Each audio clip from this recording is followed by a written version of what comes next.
Today I'm sharing my top 10 home decor ideas you can easily DIY on a budget.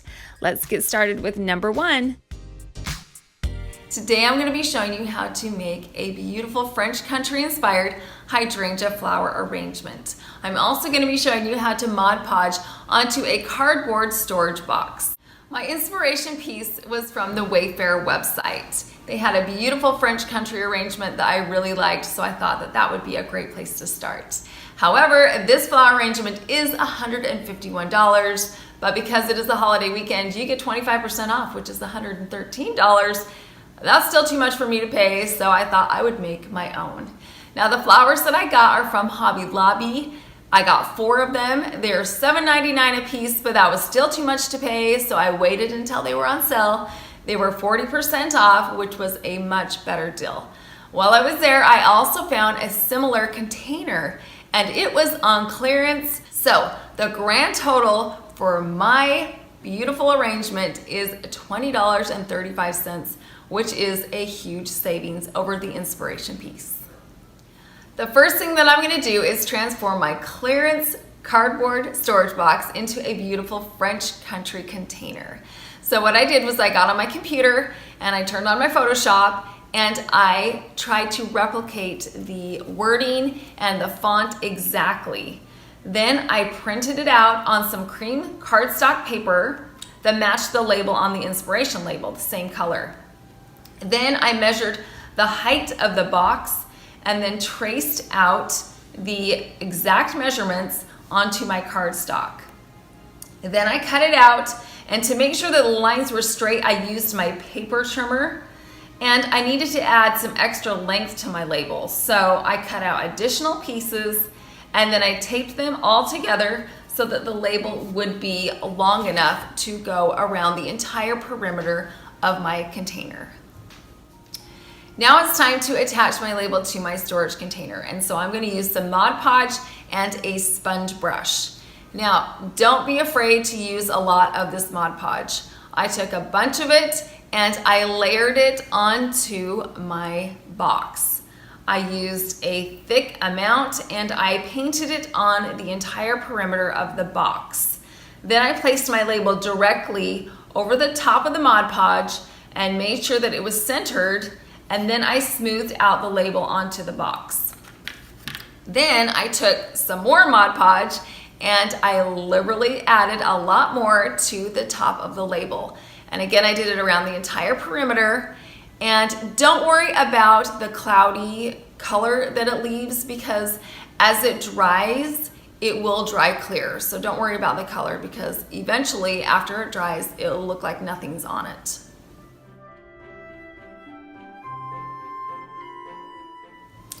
Now there might be a few bubbles in your label after you've added the Mod Podge. Don't worry about it. As it dries, the bubbles will dissipate a little bit. And there were a few that were left over on my particular label. However, I didn't really mind it because I thought it added to the rustic charm of my French country label. Now I let my label dry overnight on my box before I handled it. And then it was time to add my floral foam to the inside of my box. Now I got some floral foam and I put it inside, and I added enough so that it would be even with the top of the storage box. And then after the foam was inside, I got some moss. I added a light layer of moss to the top, and I tacked it all down with some floral pins. Now that my container is prepped and ready, I'm going to add my flowers. I cut my hydrangea stems into 4 different sizes. I have an 8-inch, a 10-inch, a 12-inch, and a 14-inch long stem. Now what I'm going to do is I'm going to try and mimic this as best as I can to have it look like the inspiration piece. So I'm going to put 2 in the front and 2 along the side. That way it kind of forms a dome shape, which is really similar to our inspiration piece.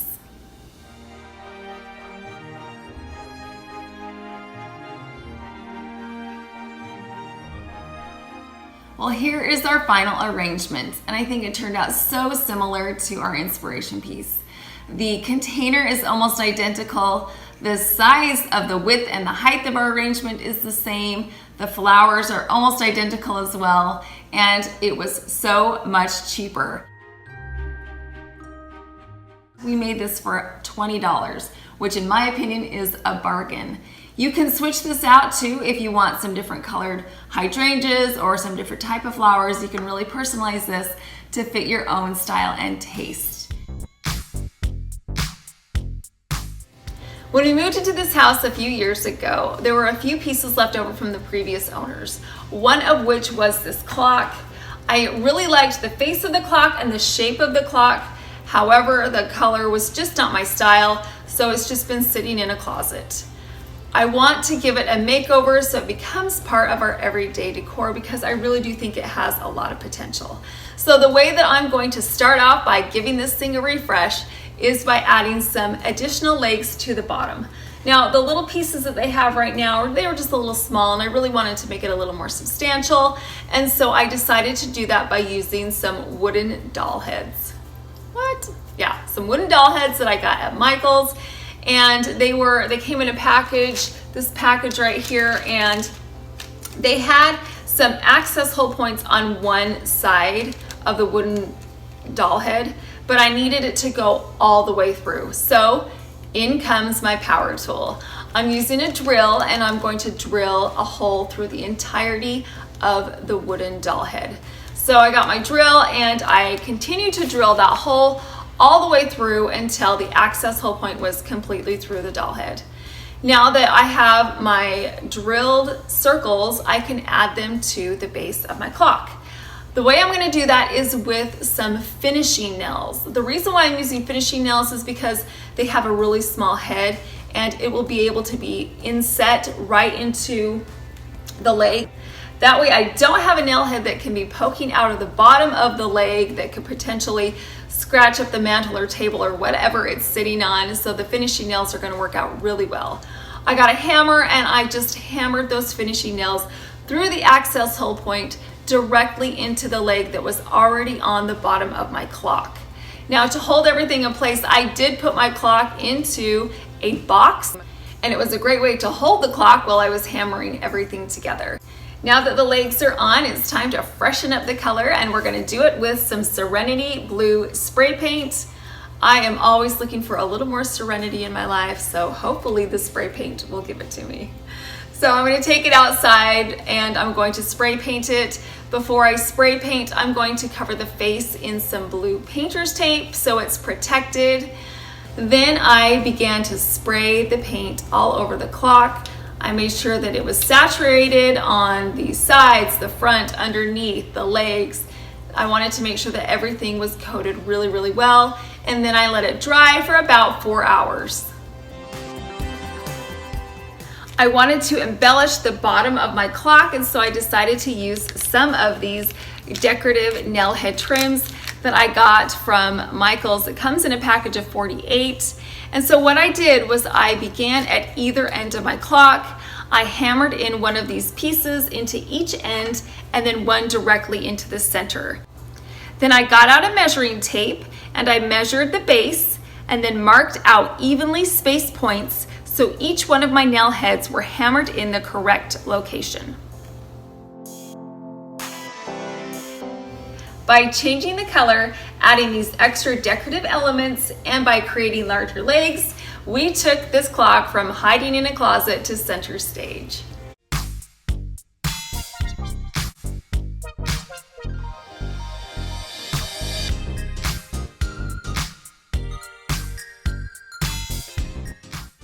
I made this basket by using standard rope that I found at Michael's.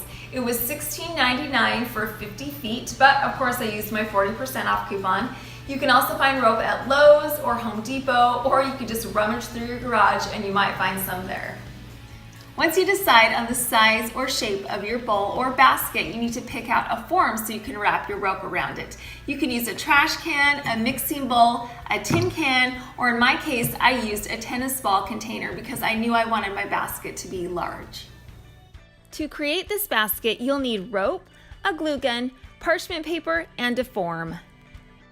In order to prevent my rope from sticking to my container, I'm going to put some parchment paper on it. You could also use wax paper. As you're hot gluing your rope around, some glue will seep out. And if you don't have parchment paper or wax paper, it will become a sticky mess and your form might become a permanent part of your basket. Completely cover your form in the parchment or wax paper. I used 2 rubber bands to keep the parchment paper in place so it wouldn't shift while I was coiling the rope around my form. Now that your form is chosen and is covered in parchment paper, it's time to create the base of our basket. What I'm gonna do is take the end of my rope and I'm gonna put a line of hot glue along it. And then I'm gonna fold it together. I'm gonna hold it tightly for about 30 seconds and then I can begin to coil the rope around it. As you make tight spirals, the rope will attach itself together.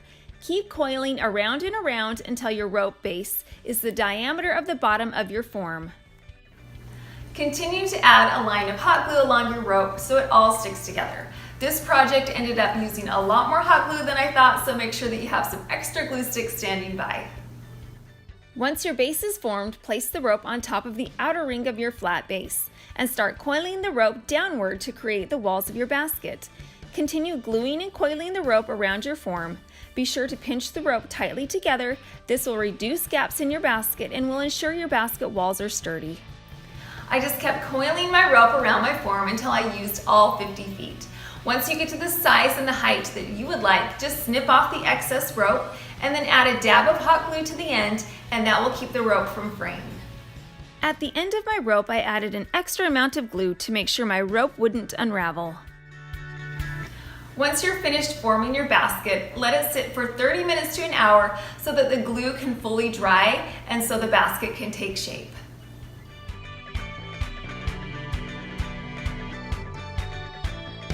Some of my personal favorite baskets that I've seen have had a contrasting color on the bottom.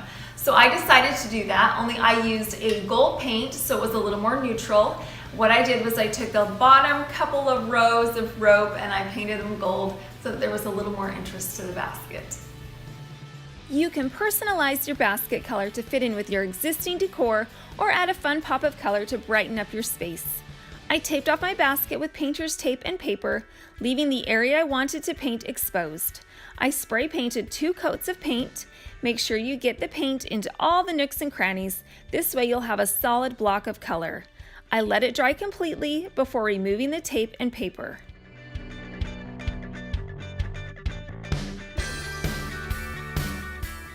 Now it's time to pull our basket off our form. Gently shimmy and pull the basket upward. Because we used parchment paper, my basket slid off my form easily. Next, you'll want to clean it up a bit, trim off any rogue pieces of rope sticking out, and also pull off the glue gun strings.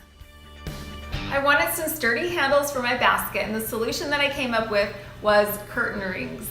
These are left over from a project and they've just been sitting upstairs, and all I had to do was remove this little clamp at the bottom, and then I just sewed it right onto my basket. All you need is a needle and thread. Just poke the needle through the basket and wrap it around your handle. Continue sewing until your handle is securely in place. If you're making a bowl or want a basket without handles, simply skip this step. Tassels are really in right now, so I thought it would be a fun designer touch to add some tassels to my basket. I got my tassels at Hobby Lobby. This is also a great way to introduce color. You can add a few large tassels, you could add some tassels with some cute little pom-poms, or you could add some fringe. This is where you can really make your basket unique. Add some neutral colored trim for an understated elegant look, or attach one single tassel in a prominent spot.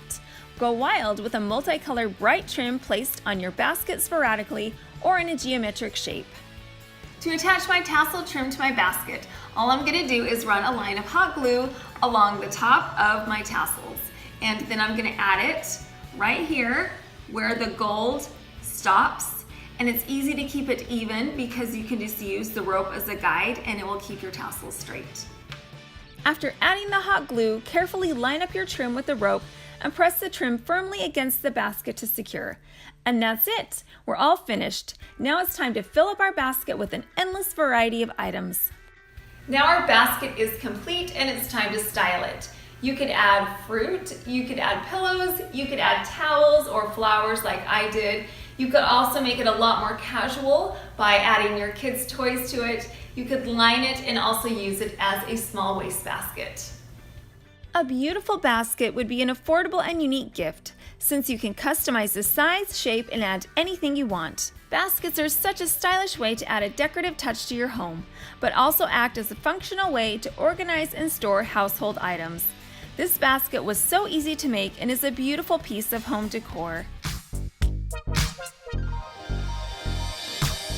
This urn caught my eye a few months back at a local thrift store, and I really loved the shape of it, and there's some really pretty detailing along the top rim.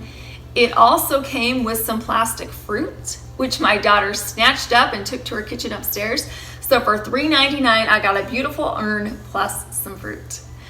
Now, it's just been sitting upstairs, and I've been thinking what I can do to really bring it up to its potential, because it did have some chips on the inside bowl and some discoloration, so I knew I was going to have to repaint it, but I also wanted to beef up the base.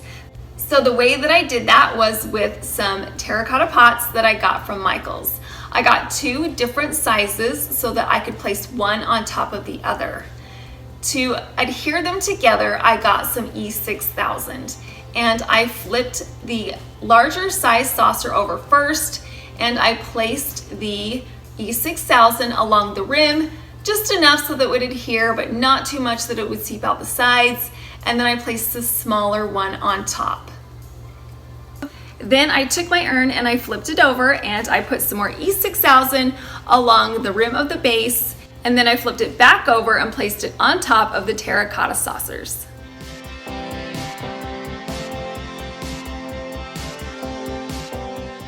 Now, I really liked the white color of the urn, so I wanted to keep it white, but it needed to be repainted because of all the chipping and the discoloration, so I decided to paint it in some white craft paint. I got a sponge brush and my paint, and I began at the bottom of the base with the terracotta, and I painted it until it was fully coated. And then I moved on to the urn and also gave it a coat of paint. This coat covered up all of the scuffs and the discolorations, as well as made sure that the whites on both pieces matched perfectly. Once my base coat of paint was done, I decided that I wanted to do something special to it. So the paint technique that I used was a stippling effect, because I wanted my urn to look like concrete or stone, and so this is going to give me that look. So I got my sponge brush and I dipped it slightly into the paint, and then I stippled it all along the base of the urn. And I continued to do that until it was completely covered in this effect. And then I decided to do the entire thing. So I went up the base into the bowl and I stippled the whole entire piece. You would never know that these were separate pieces that had been glued together. It looks like it was always supposed to be this way. I also love the stippling effect that we got with the paint. It really does make it look like it's stone, and I think that it looks so luxurious and so elegant. It's going to be a perfect piece that's going to fit in with my home decor.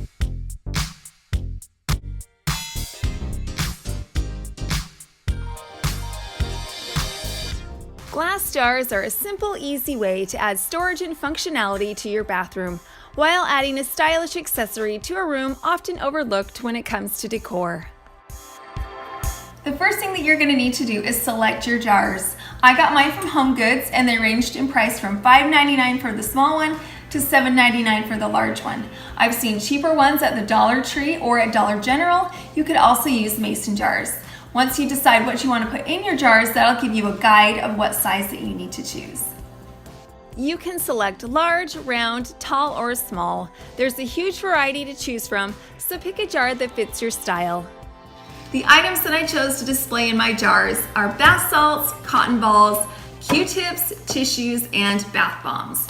You can also add lipsticks or lip glosses or sample-sized lotions. You could also add makeup brushes and loofahs or pumice stones. Anything that you use on a regular basis that you want easy access to would be perfect in your jar.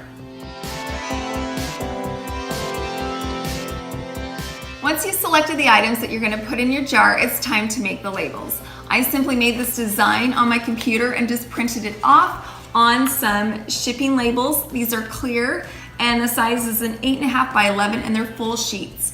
I got them at Staples and they were a little pricey. They were $15 and I didn't have a coupon, which was a bummer, but I know that I will get some good use out of these because it does come with 10 sheets per package. When you make your labels, choose a coordinating font and detail that fits in color-wise with your decor and the feeling that you're going for. Next, we're going to cut out our labels. Now make sure you cut the labels out first before you remove the backing, otherwise it'll be a sticky mess. Once you have them cut out, we're going to place them on top of our jars, right in the center. This jar and this jar will be easy because they're flat and so the surface will be really nice and smooth. This curved jar might be a little trickier, so we'll see how that turns out. When you're designing your labels, keep the size of your jar in mind. A large jar would need a larger label than a smaller jar. Once you're done cutting out your labels, just peel off the backer and it's ready to be placed on your container.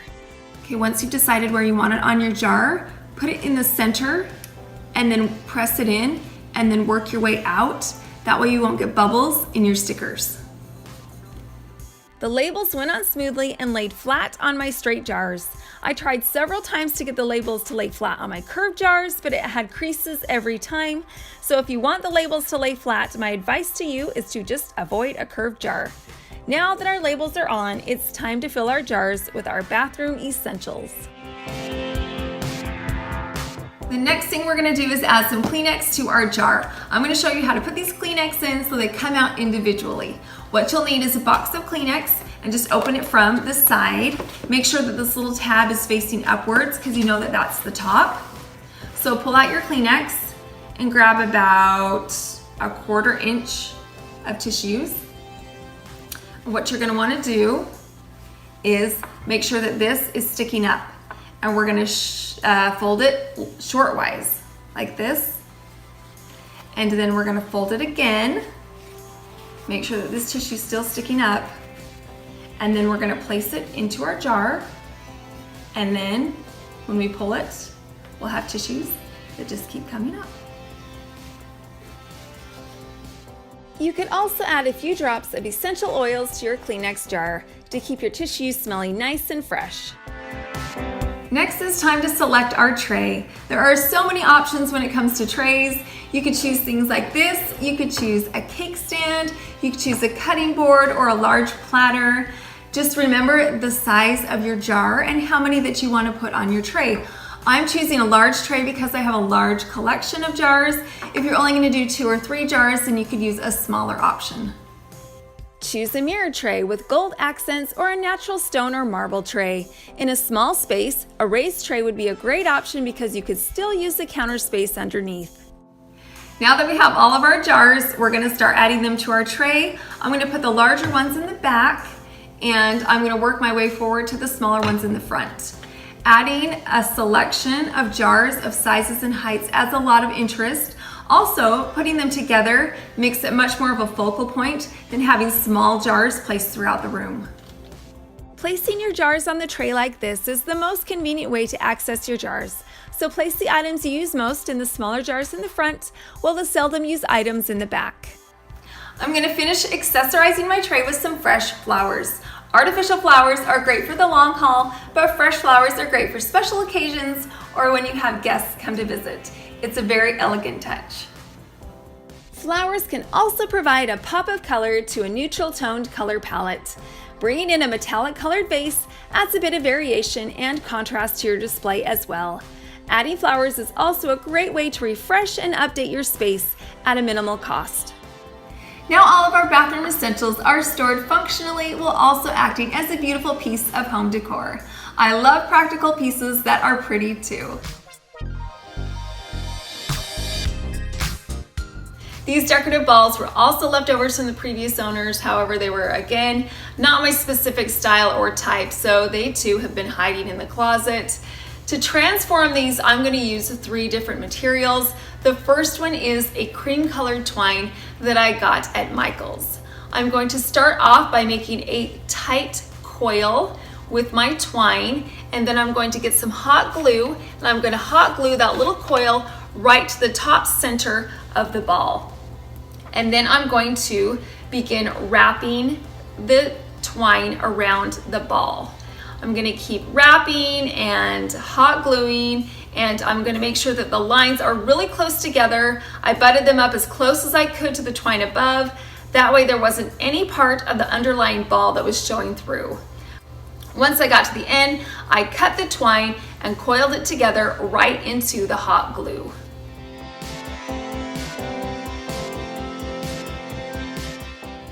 The next ball is going to get some twine as well. This is cream with a little bit of gold in it, and I got it from Target.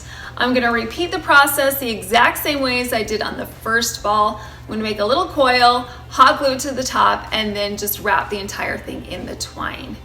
Now I will say that this took a long time to do because my twine was so thin, like I feel like I was wrapping forever. So if you want to do a quicker process of twine, I would get a thicker gauge twine or some rope, and it would go a lot quicker.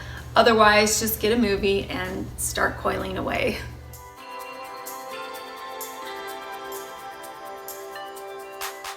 My third option is to cover it in moss. I got this reindeer moss at the Dollar Tree. I took my hot glue gun and I added little segments of hot glue to the ball, and then I pressed the moss right into that hot glue. I continued to hot glue and add the moss until the entire ball was finished, and then I just kind of pressed it together like this just to make sure that it was all adhered really well and it was tightly packed into a ball. Now, if you are looking for an easy project, this one is for you. It took me like 5 minutes, and I really like the way that it looked. I really like the way that all of the balls looked. Even though the other ones took a little bit more time, the finished product was definitely worth the time and effort.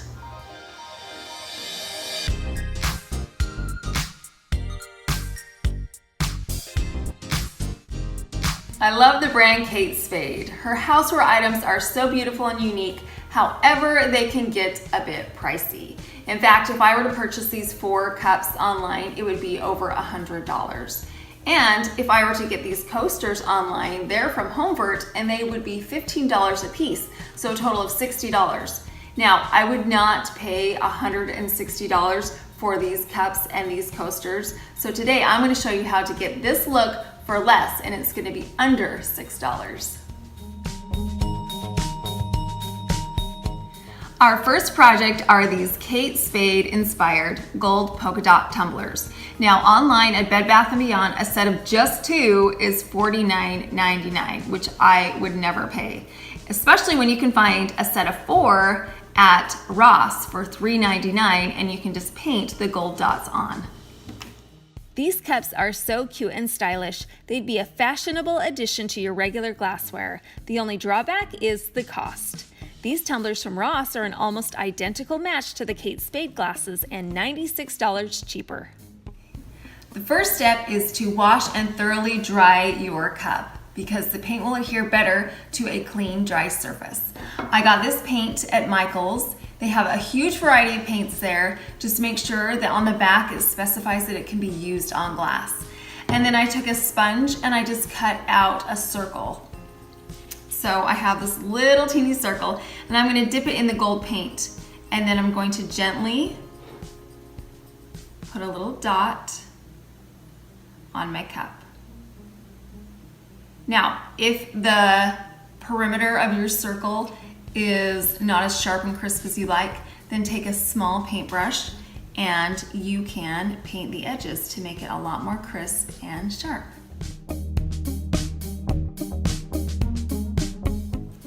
I also did 2 coats of paint because I wanted the gold color to be really saturated, and that way I wouldn't have any light coming through the glass.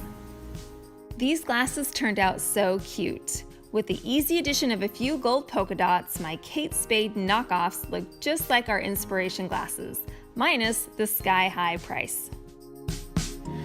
Now that our glasses are complete, we need a place to put them, and the obvious choice is on a coaster. I found some coasters that I loved at Homevert. They were black and gold. They were $15 a piece, and that was just way too much. I would not pay that. So I went to Michael's and I found this set of 4 coasters. They're slate, and after my 50% off coupon, they were only $1.59.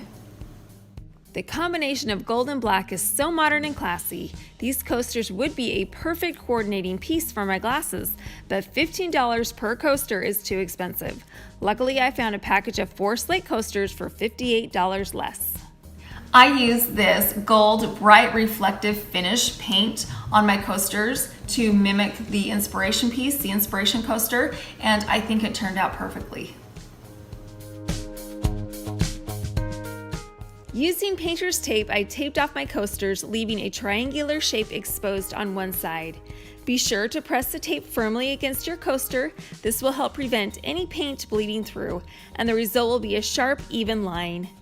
Evenly sprayed the exposed corners with paint. I did 2 coats of paint to make sure it was evenly covered and my gold was bright and vivid. If your paint bleeds through the tape and the line isn't as crisp as you would like, all you need to do is take a little paintbrush and paint a line straight across and you will get a nice crisp edge.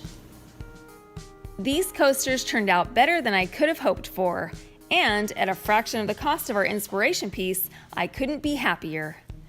My next project is a bonus project. I needed a place to store my coasters and I wanted to do it as fashionably as possible. So I found this wooden tray at Michael's as well, and after my 40% off coupon, it was only $2.07. This small wooden tray is the perfect size and shape to store my coasters. However, color-wise, it needed to match my set. So I spray painted it with 2 coats of gold paint and let it dry thoroughly before placing my coasters inside. Now I have a stylish way to store and display my coasters. My set of 4 coasters fit perfectly in my little box. And since they're slate, they're heat resistant, which means that this can double as a trivet. So you can put your hot pots and pans on top. My cups and coasters would have been over $160, but with a little creativity and elbow grease, I was able to get the look for less for $154 less. Now today I'm doing a really fun project. I'm going to be showing you how to take an image, print it off onto wax paper, and then transfer it onto wood. And then we're going to take our burn tool and burn that image into our cutting board and into some spoons.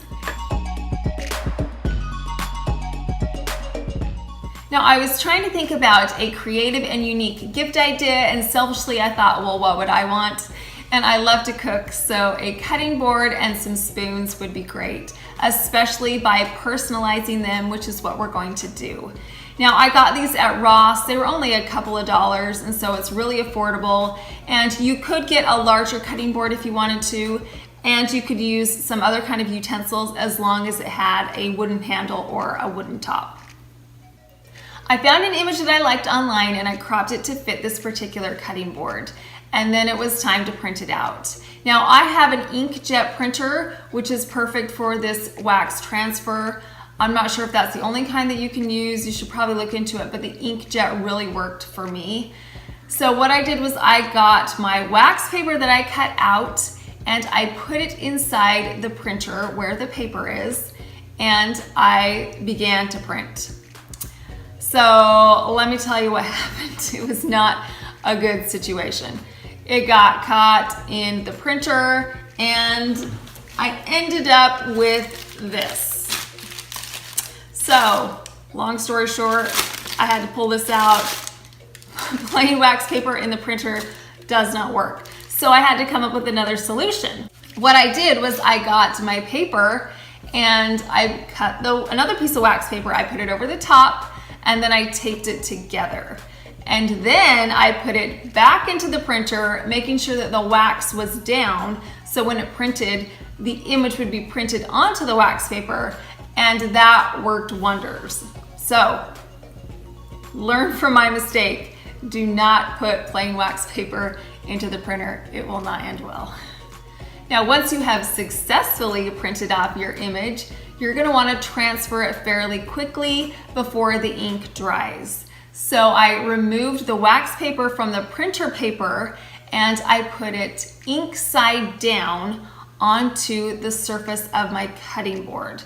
And then I got a kitchen scraper and I rubbed it really hard against the top of the wax paper for about 30 seconds until the image was transferred. Now you could also use like a credit card or the back of the comb to transfer your image, just to rub it really hard against the top of the wax paper. That would work too. And then it was time to lift up my wax paper, and I was so happy and a little bit surprised that it transferred as well as it did, but it ended up to be a beautiful thing.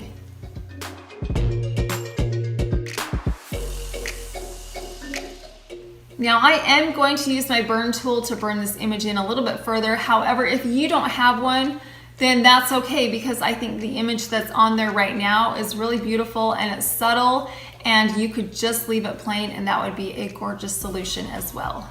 Now that my images have been transferred onto my wood pieces, it's time to use my burn tool. This is going to help make the images deeper, darker, and full of character. Now I got this burn tool at Michael's for under $20, and you don't need a professional tool to do a piece like this. An affordable one will work just great. So what I did was I used my burn tool and I traced around the image and just followed the lines of the tree. The key is to make slow, even lines with the same amount of pressure. If you want deeper lines, just press in a little bit harder and a little bit longer, and you will get those deeper, darker lines. The heart in the center of this tree is a perfect spot for me to customize my piece. Since my sweetheart's name is Ken, I'm gonna do L plus Ken. This is a great chance for you to customize your piece to fit your recipient's names. So I traced out the L plus K with a pencil, and then I got my burn tool and I'm using the universal tip, and then it was time to burn it for all eternity into the wood, because any initials that are burned or carved into a tree, you know those will last forever, right? So I guess our love is going to last forever. Another thing that I really loved about this ink transfer was that there are subtle colors of green from the leaves. Now this makes it really easy to trace around, and I like just a little bit of a hint of color in my design. Now that my cutting board is done, we're gonna move on to the spoons. Now I'm using a universal tip on my burn tool, and I'm going to slowly and evenly trace around the heart and the arrow. Now another thing you could do to personalize this gift is that you could add initials of your own, you could put a date on there, or you could put a cute little love word.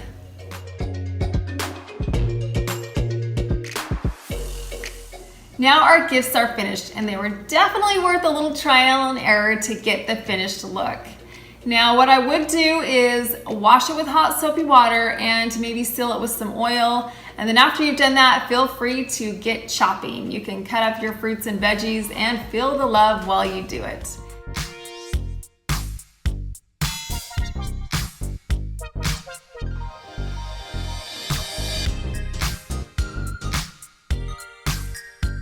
Today we're going to be doing a knockoff of this decorative piece. These are some milk glass bottles in a wooden frame. Now I have seen these online and the prices have ranged from $44 to $75, and that was just too much to pay, so I thought that I would do it myself. Now I made this with some leftover wooden pieces and some clearance milk bottles that I got at Walmart, and I did it all for only $3. I found these pretty little milk bottles with this gold rim around the bottom at Walmart, and they were on clearance for only 50 cents. So I quickly scooped them up and they became the jumping off point for my design. Don't forget to check out the clearance section. You can find amazing treasures for amazing prices. Some alternative options to the milk bottles can be some empty soda bottles. You could use some Dollar Tree vases. You could use some glass test tubes. There's such a variety of containers that you could use, and they would cost you little to no money. I used two 3-foot long by 4.5 inch wide by 1/2 inch thick, as well as two 4.5 inch wide by 6 inch tall by 1/2 inch thick pieces of wood. I'm also using a jigsaw, a drill, and sanding paper. I I placed a line of blue painter's tape along my wood in the areas that I was going to cut because the tape helps to prevent a lot of splintering, and it also will help prevent some rogue pieces of wood flying up and hitting you in the face. I placed the painter's tape down the center and then measured out my placement and spacing and made marks every 6 inches where I was going to cut out a circle. I found a cookie cutter that was similar in size to the bottom of my milk bottle, and what I did was I put it on my wood, I traced it out, and then I continued the process of tracing along the entire length of the board so I could get uniform circles. I centered my cookie cutter directly on top of my 6-inch marks and then traced along the outside rim of my cookie cutter. I repeated this process until I had 6 identical circles. Next, I drilled an access hole in the center of my circle with a 5/16 inch drill bit. This hole enables me to place my saw blade in the center without cutting through the sides of my board. Make sure you cut your opening just a little bit larger than your bottle, because if you want to in the future, you could switch them out for something larger, and if your hole's just a little bit bigger, then you have that option. Using a jigsaw, I carefully followed along the traced lines to cut out the hole.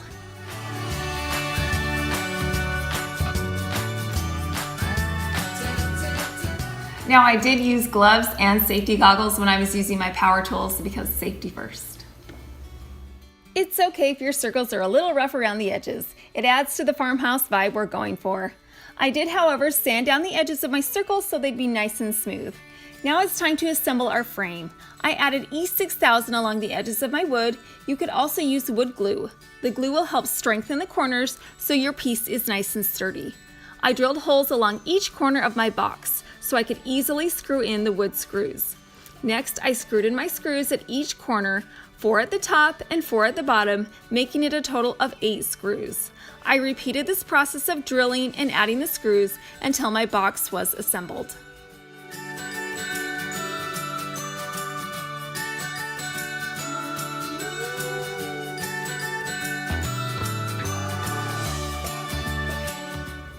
One of the funnest parts about your design is creating a custom piece. What I did was I chose to stain mine a dark color. You could stain yours light, you could paint it, you could put a decorative stencil on it, you could do so many things. I'm using a dark ebony Minwax stain and a quick drying clear coat that I already had so it won't cost me anything. I'm going to brush on a liberal amount of stain with a sponge brush. I just used paper towels to wipe off the excess stain on my wood so I could see the wood grain clearly. You could also use a lint-free cloth to wipe off the stain as well. I would recommend wearing gloves because I did end up getting the stain all over my hands. As you can see by wiping off the excess stain, it reveals a beautiful grain in the wood. I applied only 1 coat of the sealant. I wanted the wood to be protected, but I didn't want to add a shiny sheen. After a couple hours of drying time, the frame is completed and is now ready for the addition of the gold-rimmed glass bottles.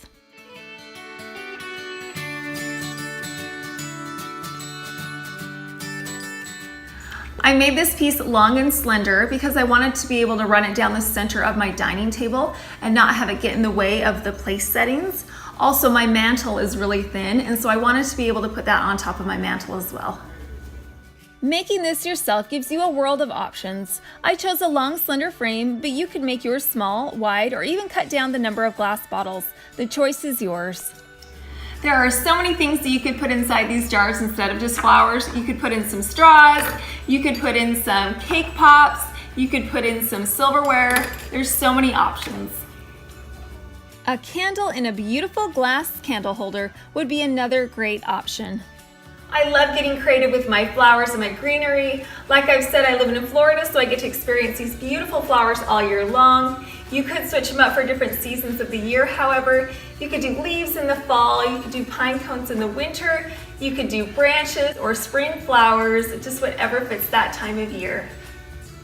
Adding seasonal flowers is a great way to provide vibrant pops of color to your decor, and you can switch them out, so this piece will be a great way to reinforce any color theme for any occasion. I am so happy with the way that this wooden framed milk bottle recreation came out. You will see it in some upcoming videos, I can promise you that. If there is a piece that you love, but it's out of your price range, just get creative and try and recreate it for less.